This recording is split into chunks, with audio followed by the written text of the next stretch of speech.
Today I want to talk about a very delicate subject called institutional authority versus the authority of the spiritual master.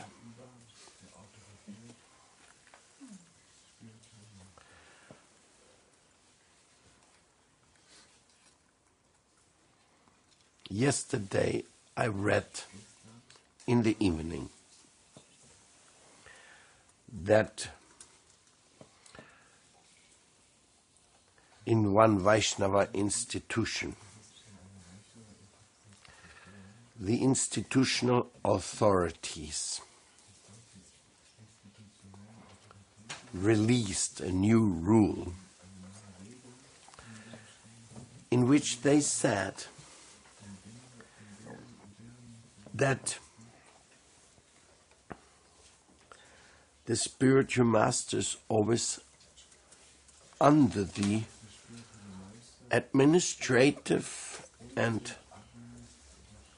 governing rules of the institution.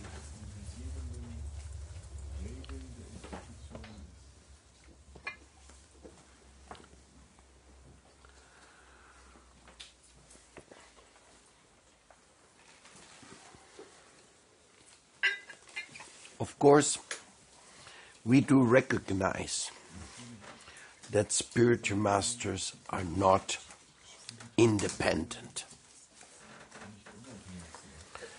They depend on their own spiritual master's blessings,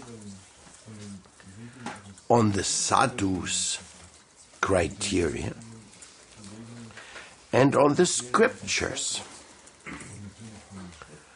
to draw a truly authoritative conclusion,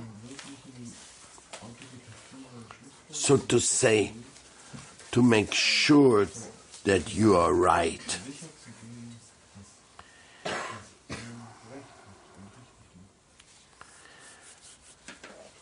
And of course there's the inner conscience, which is very appreciated, or let's say it's of top importance in any circumstances in life. Chittete. But chittete, our inner conscience, is also not independent. It also has to associate, compare, and check with the spiritual master, with the sadhus, and with the Holy Scriptures. Why is this such an important topic? Very simple. Because people can go wrong.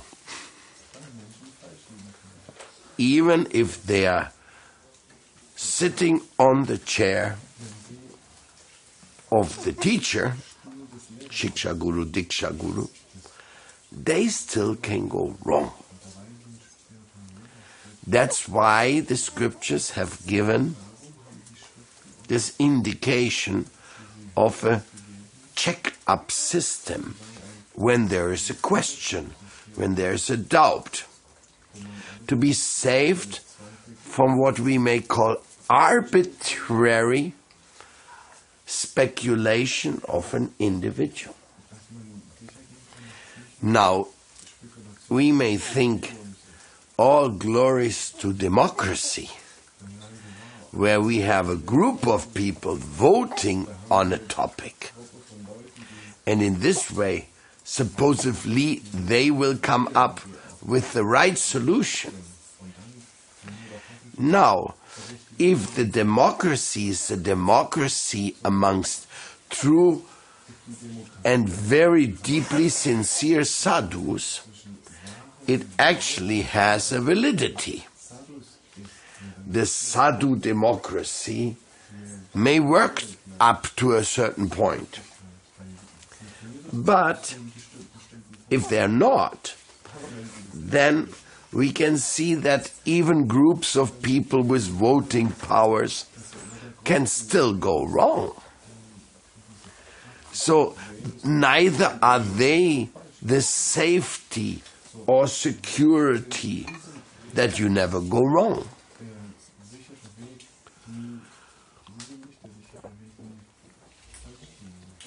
In the case of Srila Prabhupada, our most beloved spiritual master,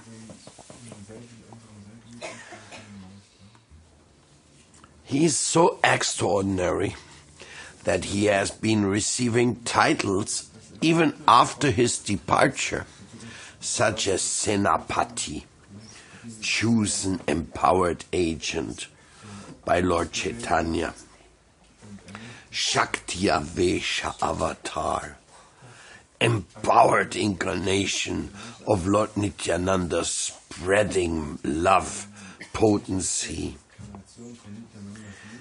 He has been recognized by his contribution, by the extraordinary proportion of what he did for the world. Nevertheless, if you want to pick on Srila Prabhupada and find faults in him, you may actually be able to do so. If he gave sannyas to a person who later failed in his sannyas, you may question, could he not foresee the inevitable to happen in the future? If he was Trikalagya, somebody who has the knowledge of the past, the present and the future, or in his establishment of cow protection farms, which later, due to circumstances, turned out to be unsustainable.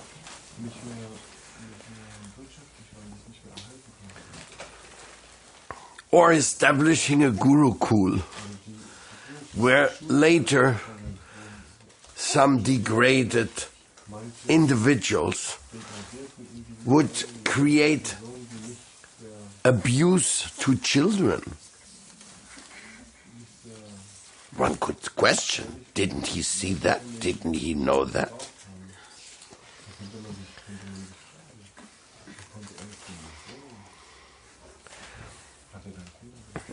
My personal answer to this is that Srila Prabhupada worked for his ideal with whoever Krishna sent to him, and he gave them a chance by telling them what to do and by giving the right examples how to do it. So you could say that Srila Prabhupada never failed on us. He gave us the love of his Guru. But because he was preaching in the Western world, there was an incredible risk taken. As soon as you appoint anyone for any trust position. Now, even whether you are in business, whether you're in politics, or whether you are in spiritual community, always somebody has to be trusted. You have to give the keys to somebody. You have to give the management of the funds to somebody.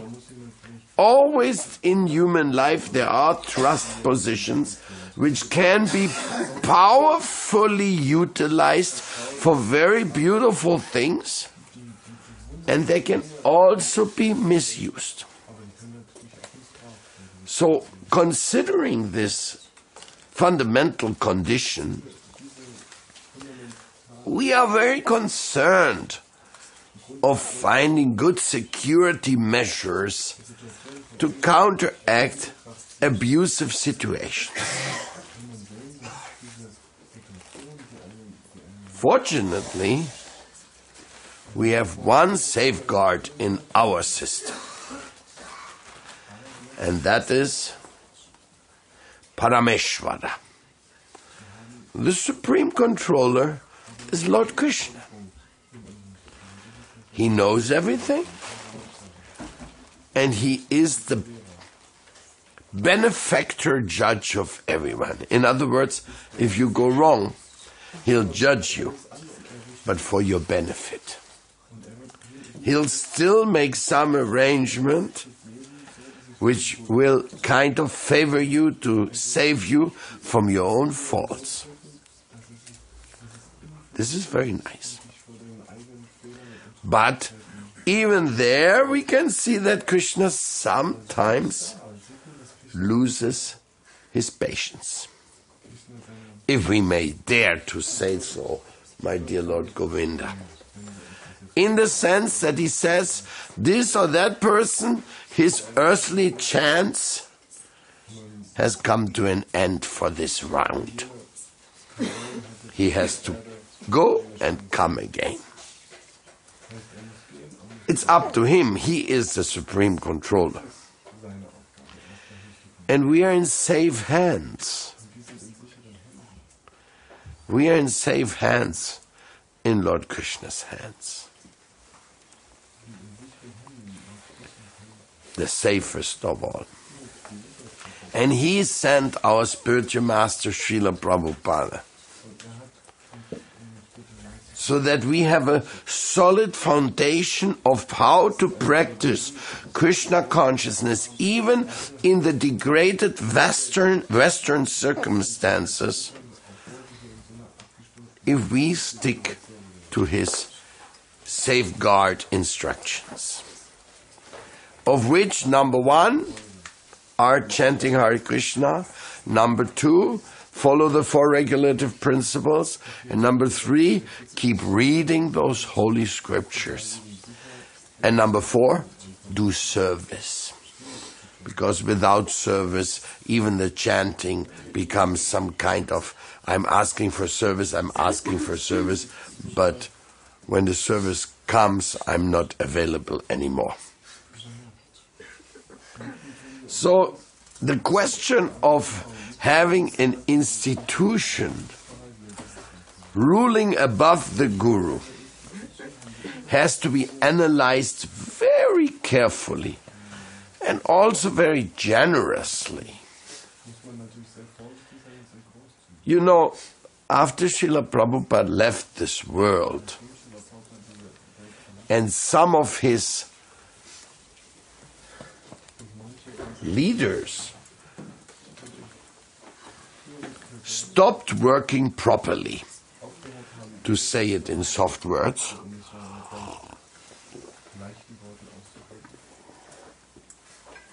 some devotees proposed that it is best to eliminate the spiritual master function and to just leave it to Prabhupada as the huge, major spiritual master of all present and coming devotees. This proposal that whoever gives initiation after Prabhupada would be a Ritvik initiation where the actual guru is Srila Prabhupada would practically equalize Krishna consciousness with Christianity. In a way, where you see there's the Son of God, he saved us all. Of course, we don't accept that he died for our sins so that we can keep sinning. That's another degradation of true spirituality. But whatever. And that you are connected to Jesus by coming in contact with one of his, or his institution, with several different practitioners, of which you may like some and get inspired by some. but they're never becoming that fully important, because the fully important position is given to Jesus. So the proposal of putting an institution over the guru, that's a very strange proposal in a sense. If you analyze it, it's not Ritvikism of Srila Prabhupada. It would be the representation, initiation on behalf of an institution. Where's Prabhupada there? The institution has already shown in the past, in many occasions, to have faulty judgments. Faulty judgments in regards to other Vaishnavas, for example, who belong to other Vaishnava institutions, are initiated by spiritual masters of the same lineage, but not of the same institutional framework. And plenty of other examples of when institutional misjudgment causes quite some havoc, both in individual lives as well as in structural thinking of people who get educated under such a system, you know? Sorry to compare it, but when the socialists create a system how to educate the children, they give them a kind of a package to deal with life according to these parameters. A capitalistic system gives another type of frame, and a total military dictatorship has another framework.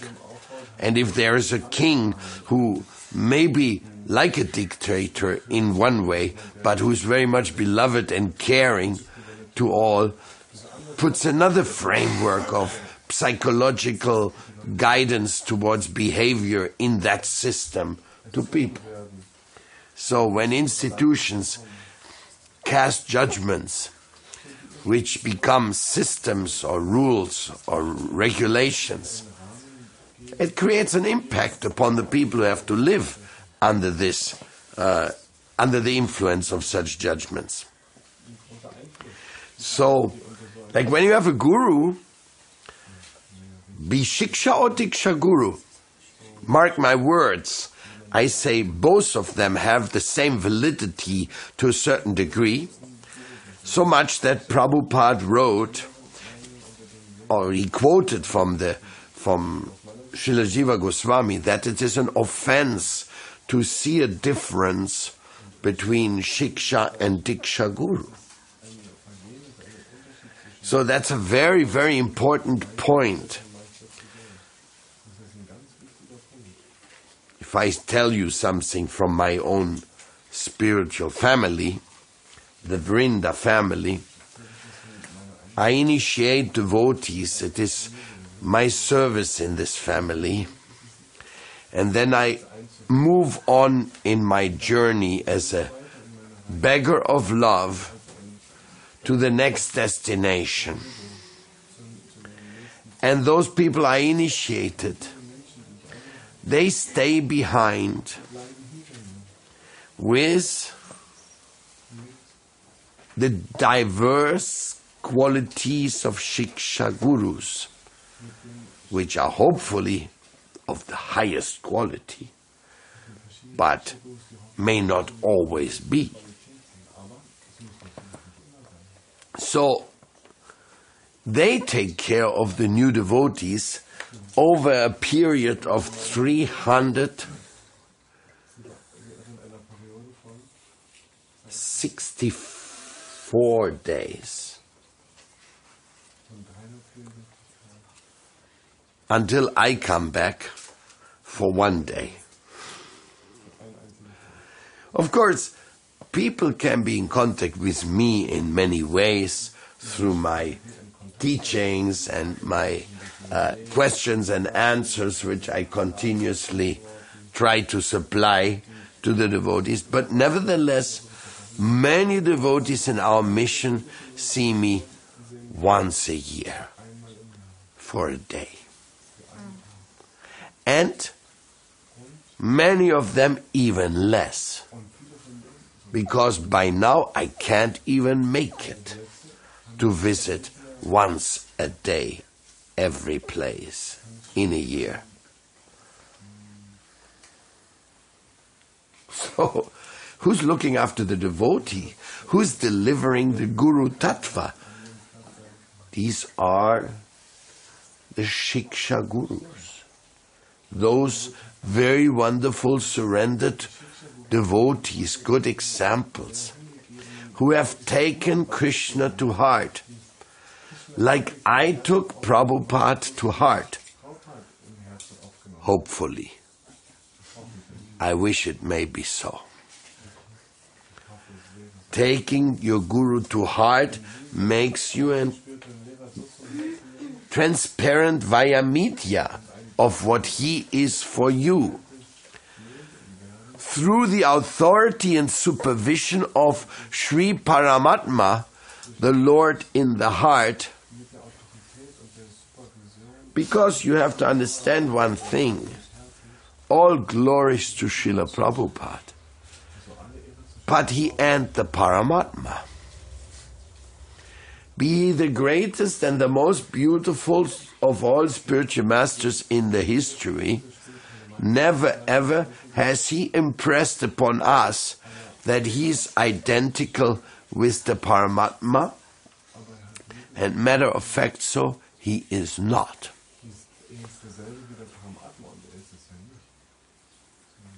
So this is a very interesting thing to take into consideration, that the final guide, quality guarantee and quality control of Guru Tattva rests in Sri Paramatma Chaitya Guru.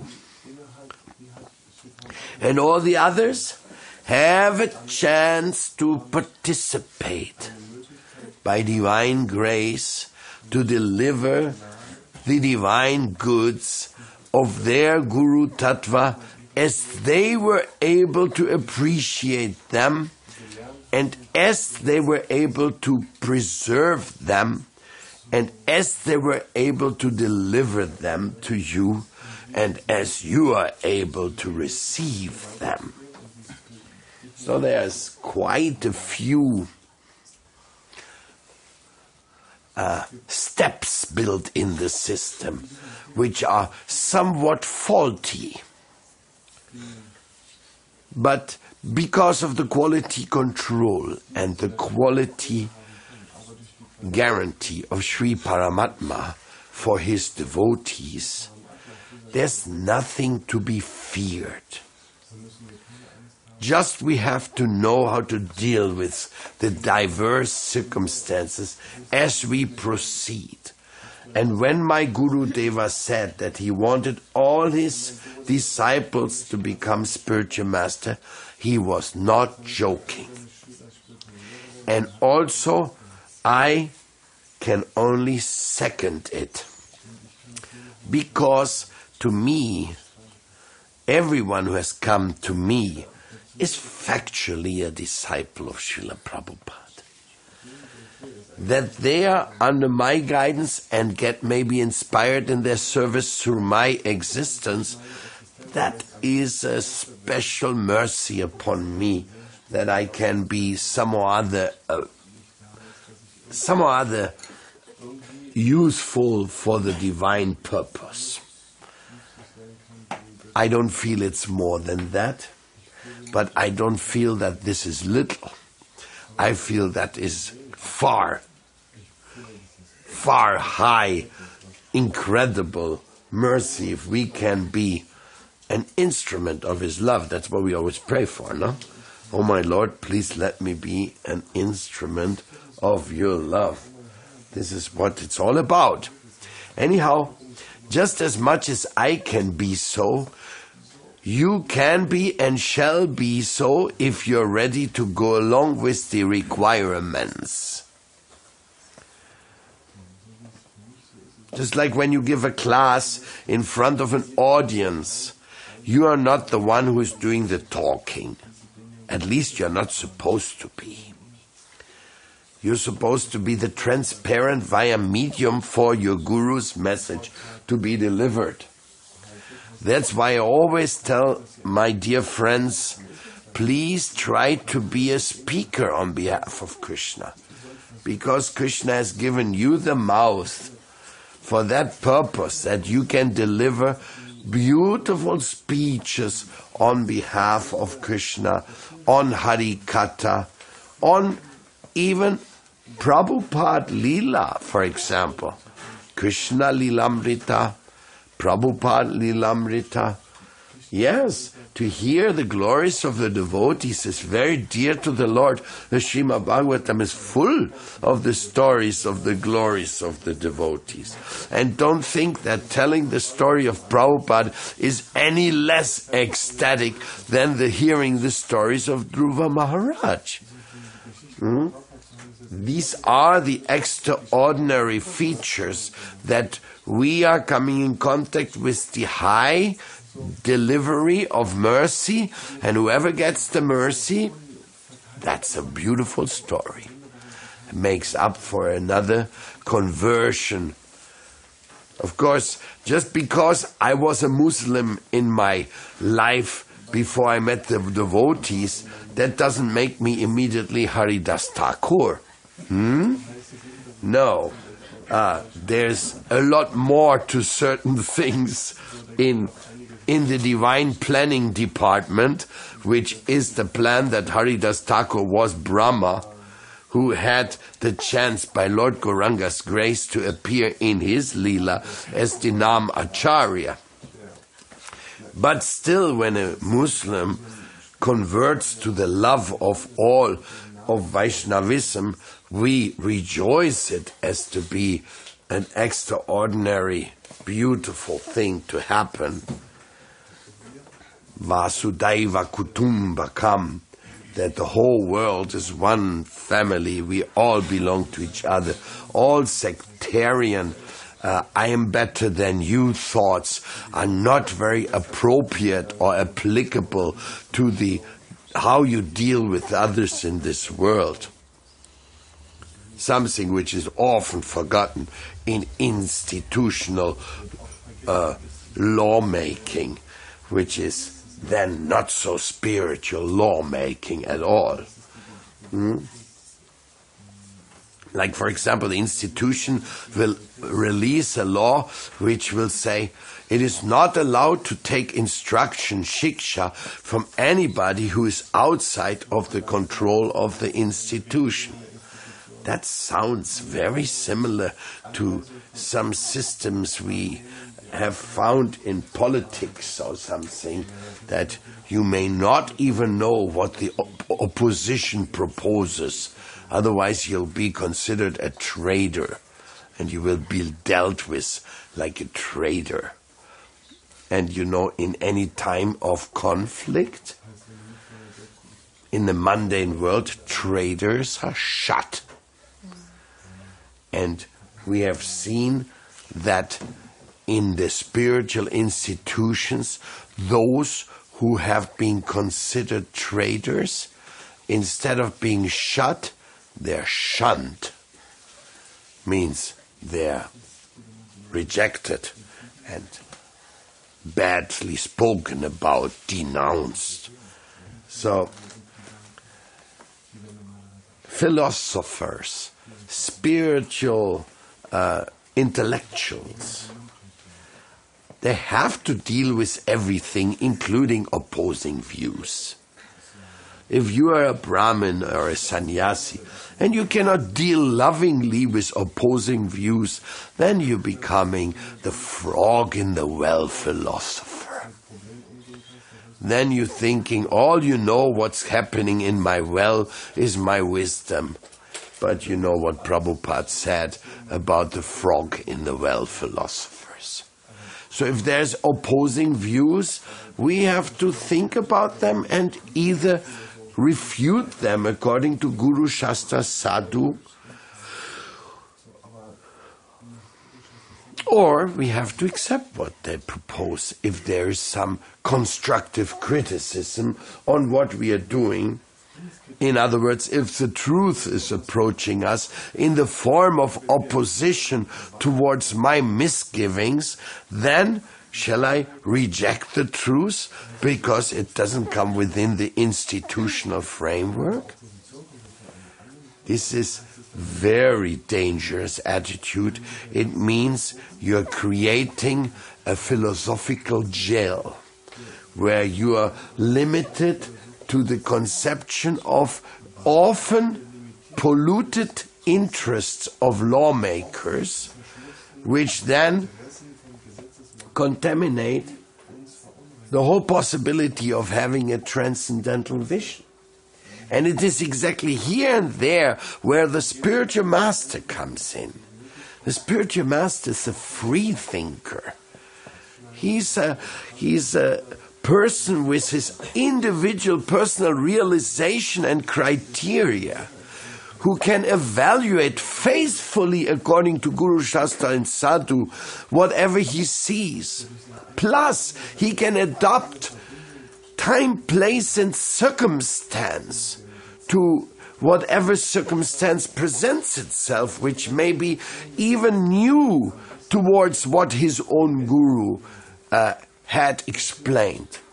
I think one of the best ways to speak about that, just give you one example, it's called Facebook. Facebook definitely did not exist at the time of Srila Prabhupada or Srila Sridhar Maharaj. It was so amazing that my own mother, who was a computer illiterate, when I saw her last time, she knew more about Facebook than I. I was very surprised. But Facebook is a great maya, a great illusion. It can really serve for losing Krishna, forgetting Krishna, wasting your time extremely. But that same Facebook, for announcing certain activities which a temple does, for any type of active communication tool towards other people in the world, could be considered a fantastic, never seen before tool.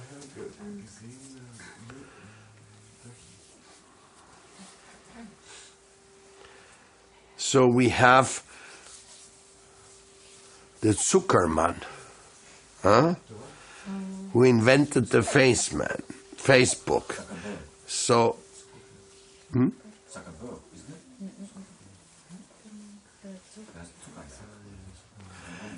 So he is a human being who became the instrument of delivering a technology which is putting people in contact with each other like never before. And it becomes a disease. There's Facebook clinics already, where people lose the contact with the external world because they're just mesmerized by the Facebook technology and I like you or you like me and all this business. And the real substance of propagating Krishna consciousness gets lost in him because he's not even practicing at that point. But if a temple, if a project uses Facebook to announce to 1,000, 2,000, 3,000, 5,000 people their next activities, then it becomes a very extremely useful and appreciated tool. So it's a double-sided sword. can cut the right thing and can cut the wrong thing. So Prabhupada didn't say anything about Facebook. What the heck? Huh? So the new spiritual master should also say nothing about Facebook, because they should only say what Prabhupada said. So with such a type of conception, you kill the whole thing. The spiritual masters have to have a criteria how to utilize the new technology, and I'm just giving one example, there's plenty of examples for that. That time, place and circumstance may be favorable for the development of Krishna consciousness.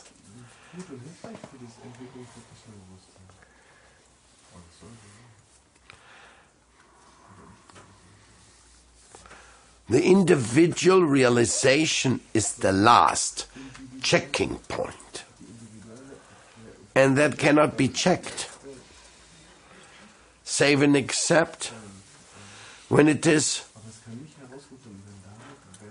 obvious that there's a deviation from the principles of bhakti.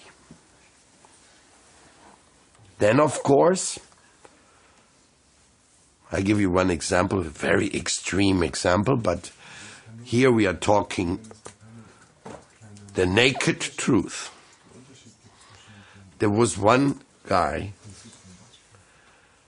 he thought himself to be a spiritual master.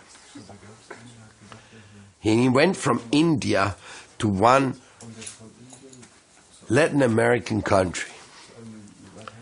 And he started to give initiation. And he was a nice-looking, good young man also. So many of the girls he initiated fell in love with him.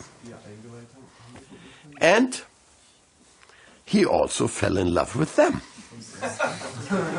But not with one only. He fell in love with several of them.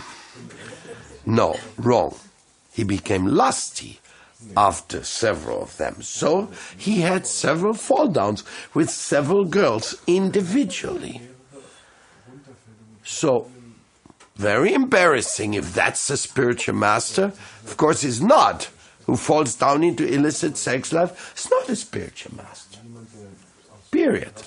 So that's the end of it. So the girls, they started finding out that he was not only falling down with one, but with another and another. So they felt cheated, because they were cheated. Because probably he told each one individual, "You are the life of my life," you know, like the only star on the sky. And since everybody wants to be the only star in the sky, so they love to hear that and accept it. But when they find out the only star were just one of many, those girls went together and denounced this guy before the immigration of the country, and he was kicked out from the country. Get out of here. Their own disciples kicked out. So you're talking about democracy, vox populi, or whatever. The own disciples got this guy evicted. And those girls took shelter of a very sincere senior devotee later to continue their spiritual life. So, yes, failure can be there in the individual spiritual master.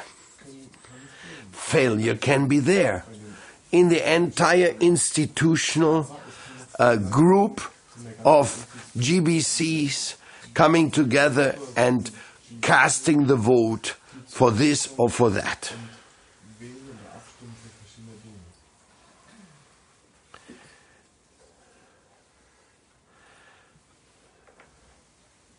I myself went through a period in my spiritual life where I was under the voting system of such a gremium. And at that time, there was a rule that nobody can be removed from a top post unless there's 75% of the vote against him. At that time, I went through the list and I thought, but more than 25% of them were in questionable conditions. So I said, what is this? Whatever they will vote about, they will never come up with the 75 to get somebody with faulty behavior removed, because more than 25% have faulty behavior. So they kill themselves. They created a system where the guard process cannot function anymore. It has no more safeguards. On the contrary, it's now releasing faulty legislation, faulty guidelines to others.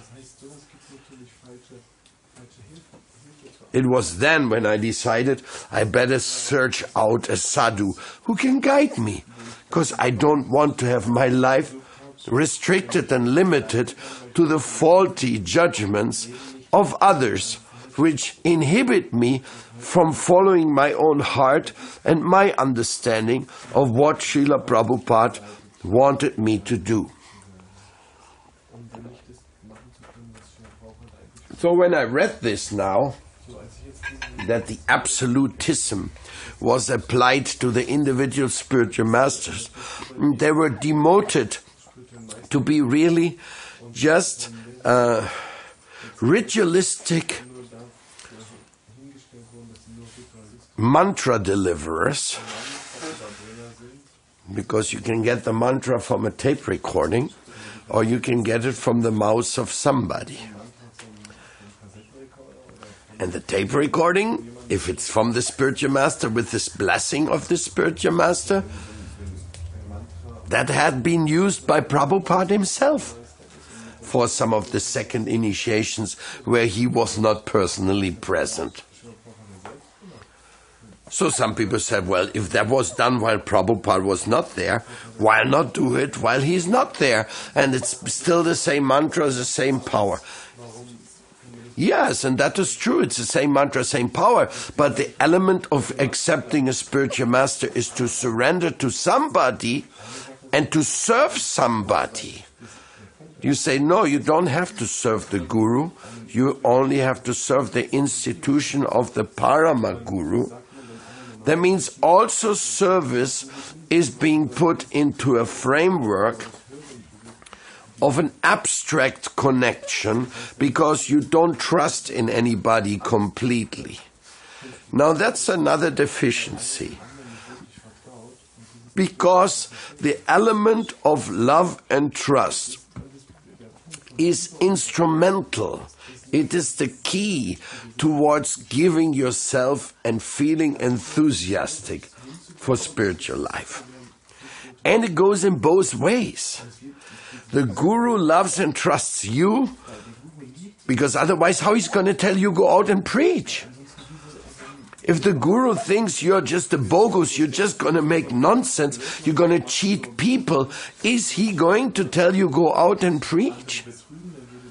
Am I going to say to you, give a class every day about Krishna, if I know all you're going to tell is lies and confusing the people? I would be suicidal saying that.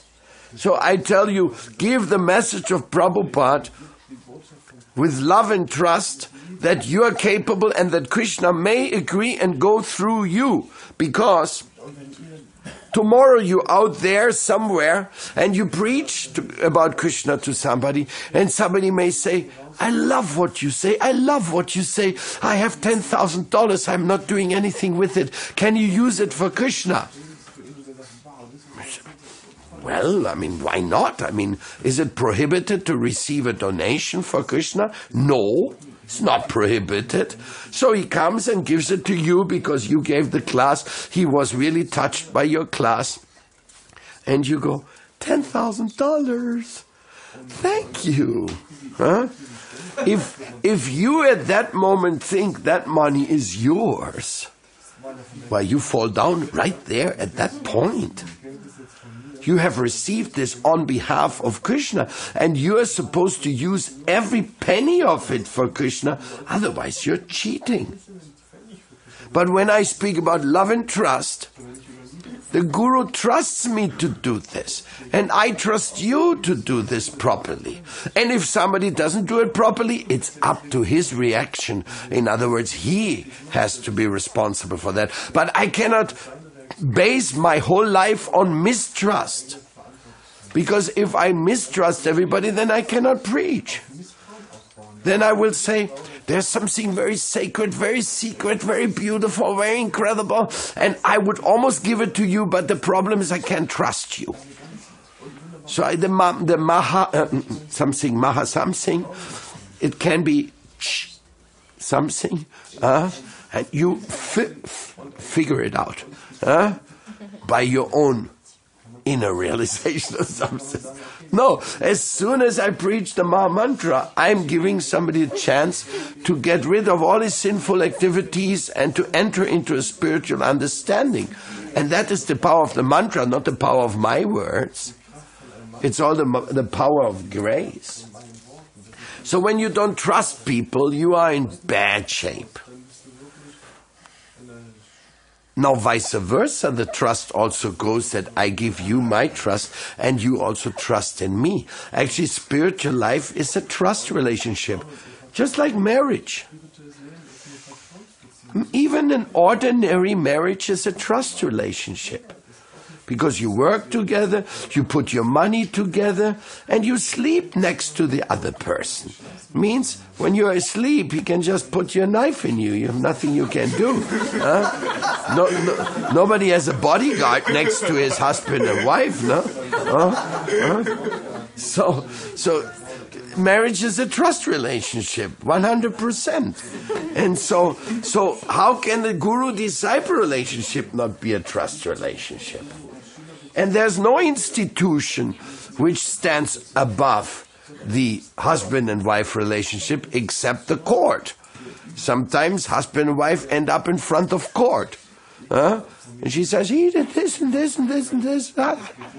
And like this, no? And the court may judge on this relationship. But who is the court above the guru? Where is that court, my dear? The disciple surrenders to the guru and says, please give me the mantra, please give me service, please accept me. I want to be your spiritual son. And the guru says, yes, I accept you as my child. I accept you. You'll be part of my family. It's a very intimate, personal connection that who's going to judge on that? Of course, the truth will judge, the Paramatma will judge, the history will judge, but in that personal, private relationship, who is going to be the judge there? If there's anything goes wrong, only Krishna himself can straighten it out practically. Because if you say, there's the guru, there's the disciple, but above him there is the sadhu samaj, the GBC or the sadhu samaj, then if you have problem with your guru, you speak to them. By the way, the guru has nothing to say, only he can repeat what the gremium is saying. Then that means the gremium doesn't trust the guru. And I am supposed to trust the guru? No. The gremium tells me don't trust the guru, just take the mantra from him, but do not trust him. But you should trust us in our criteria, because we put the guru and we can remove the guru. We'll give you a substitute guru if one fails. We have some spare gurus for such cases. But everything rests in the gremium. It doesn't rest in the guru's position. But this is not the presentation sustained by the Bhagavad Gita, when it says tatvidi pranipatena pariprashnena sevaya. It says you should approach a guru, you should ask him humble questions, should offer your obeisance to him, means you have to become very humble, put your head on the ground, and you should serve him. And then he will instruct you when he sees your sincerity. He will teach you the truth, which he has seen. So this is the question, has he seen or has he not seen? Well, we believe he has seen if he met Prabhupada and lives in Prabhupada's service. And if he has not seen, doesn't matter. But Prabhupada and Krishna have seen, and they'll be in charge of this. Coming back to the point of Shiksha Guru. Shiksha Guru is such a powerful institution, and it's being given to people as temple presidents or so. Within 2 years in Krishna consciousness, many people had to take over a temple management. When I became the temple president of Denmark, I scarcely had 2.5 years in the movement. And here a whole temple was depending on me.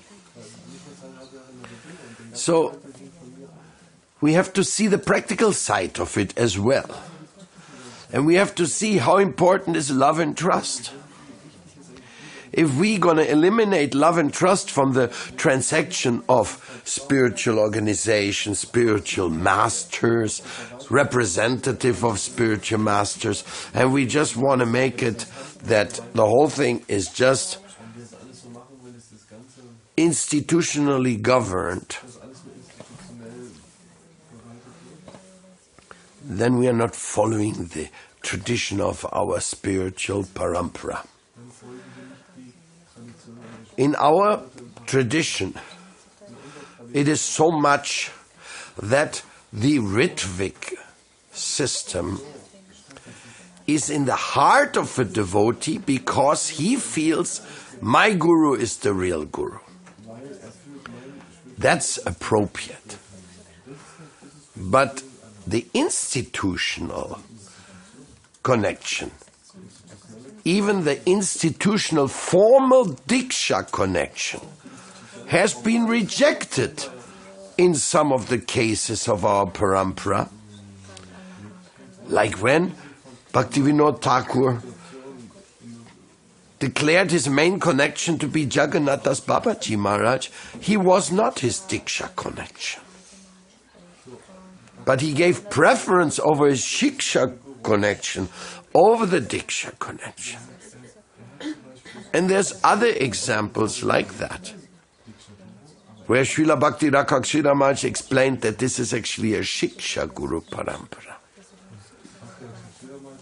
So this is one of the considerations here. And if you reflect upon it, you will find that institutional paramparas have not even fared very well. Or I may ask you, where is the institutional parampara of Srila Rupa Goswami in the Radha Govinda Mandir of Vrindavan? Where is it? Or the institutional parampara of Sanatan Goswami in the Madan Mohan temple? Or the institutional parampara of Raghunathas Goswami and Madhu Pandit? Where are they? Virtually, they're absent. Some people claim it's a family right thing, and they see that the buildings are administrated by the Indian Archaeological Society. So where's the parampara? The institutional paramparas have practically disappeared. Or if there are some people who claim that they have it,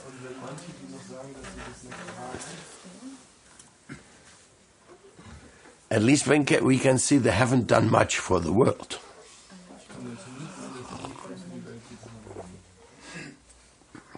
But in the case of Srila Prabhupada, he had to go against the institutional parampara because there was no connection available. He actually tried to represent some of the Indian teachers who had some higher situation in the institution of his guru when he went to the West. But Krishna didn't want that. So he made a situation where Prabhupada had to start his own institution. But don't forget that Prabhupada also said, there's many institutions which are for saving people from the spirit, from ignorance and giving them Krishna, and his institution is one of them. Prabhupada never said, my institution is now the only institution and all the other institutions are invalidated and we should go against them or something like this, or they're deviations because they are not coming and to surrender to my institutional framework. Whoever comes up with such an idea, I must honestly say he's bogus. He's sectarian. He's fanatic. He's deviated from the essence. And even worse, he may have become a Vaishnava aparadi. And if you practice or teach Vaishnava aparad, then what good fortune will come to you? It's the elephant offense. Diminish, minimize, criticize, mistreat people connected to another spiritual family. This is all different types of Vaishnava aparad. So only individuals can save us because they can imbibe what is called love and trust, and they can get personal realizations, which we really hope that they will get. I hope that all my disciples will be so qualified Shiksha gurus that they deliver the mercy of my Diksha guru in a 100% quality. Quite a expectation from my beloved friends of my souls. And I want them to represent 100% of what I can't even understand. Good question, huh? Well, do I understand Krishna? No. Do I understand Srila Prabhupada? No. I love him. I feel grateful. I try to do what he told me to do. But if I dare to say that I understand Prabhupada, I don't. I don't want to lie to you. Do I understand Srila Shiramaji? No, neither. How can anybody say that he understands the other anyway? I've heard that Krishna doesn't even understand himself. So then I don't feel that bad that I don't understand anything either. But just because Krishna doesn't understand himself, does it make him less Krishna or his mission less important for the whole world? I don't think so. That is the domain of love and trust. In love and trust, sometimes you do not understand. I do not understand the power of the Mahamantra. But I've seen it. I've seen how it acts on people. I'm very grateful for the power of the Mahamantra. But understanding it? Understanding the Bhagavad Gita and the Srimad Bhagavatam? I read it every day. I think it's really great stuff which is being taught in there. But do I understand the Srimad Bhagavatam? You remember the shloka, Vyasaveti, Shukaveti, Naveti va? Huh? It says, Shuka Veti, Vyasa Veti, Navirtiva. Shuka Deva Goswami, he understood the Srimad Bhagavatam. Vyasa Deva, maybe he understood, maybe he didn't understand. How is that? If he wrote it down, how he could not understand it? Because sometimes Srila Maharaj says, things descend in a special way through somebody to somebody else, which the one who is in between, he does not understand. But the one who is receiving, he understands. That's what Srila Maharaj wanted to say there. That's what we love, and that's what we trust. We love and trust that Krishna is looking after us, and that this mission is Krishna's mission. And if anything goes wrong, he'll come and intervene. And still we teach people to love their Diksha and Shiksha gurus. Because if we do not tell them love and trust your Shiksha gurus, they will not be inspired. They will not have enthusiasm to serve their Diksha and Shiksha gurus, to participate from the core of their heart, to risk themselves like their gurus are risking themselves for you and for the service of their guru. In the end, Srila Prabhupada said, the gurus are self-revealed. They are acting behalf of their Lord, their spiritual master, and their own consciousness. And if divine grace descends upon them, then Krishna Shakti Vina Nahe Tare Pravartan, then they will be able to show some incredible transformations. Either in quantity or in quality or in both. And when this is being seen, they become recognized as genuine representatives of the parampara.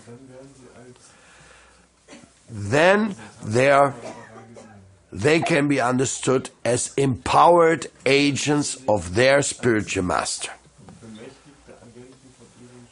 And what will they say if you approach them and ask them personally about this? They will say, no. I am not empowered.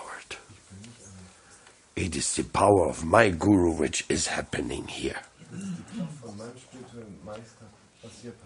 All glories to him. I am and you are all depending on his grace. But this is not Ritwik. It is representative. The true humble representative. And through that chain or succession, this whole movement has continued and is alive.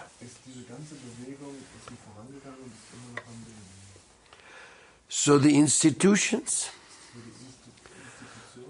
they can do some check and balance. They can organize some things which cannot be done by individuals as easy. Just like the Vishwa Vaishnav Raj Sabha. It invites all the Vaishnava groups to help clean the holy Dham together. If just at least you clean 100 or 200 meters in each direction around your beautiful mandirs,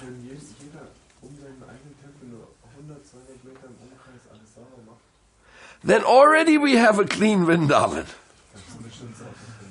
There's so many temples now everywhere. So if we have a spirit of doing things together, helping each other. For example, if one devotee publishes a beautiful book on the science and spirituality, like one devotee called Govardhan did in Mayapur, showing the importance of Prabhupada's teachings and the evidence found in the scientific discoveries for the transcendental teachings, then will it not be appreciated and used by all Vaishnavas? Science,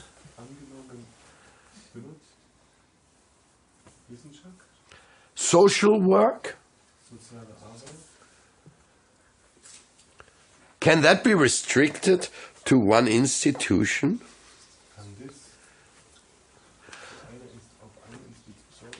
Would any Vaishnava make a charitable medical service and restrict the charitable help to people only if they belong to his institution?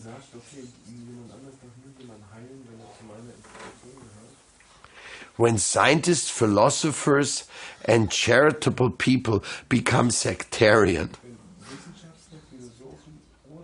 then you can surely tell that this is the end of spirituality. So therefore, basically, in the department of spiritual philosophy, and also where this philosophy is applied to practical decision making, there has to be freedom. There has to be individual criteria. And there has to be love and trust. Otherwise there will be no joy and no progress. If these observations are for the benefit of anybody who listens to them, I will be greatly rewarded, because my only ambition is to become a servant of the servant of the servants of those wonderful Vaishnavas who have developed a taste for Srila Prabhupada and Sri Chaitanya Mahaprabhu's movement.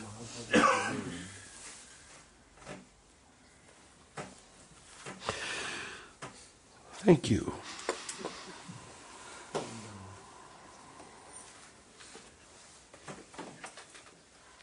Somebody who can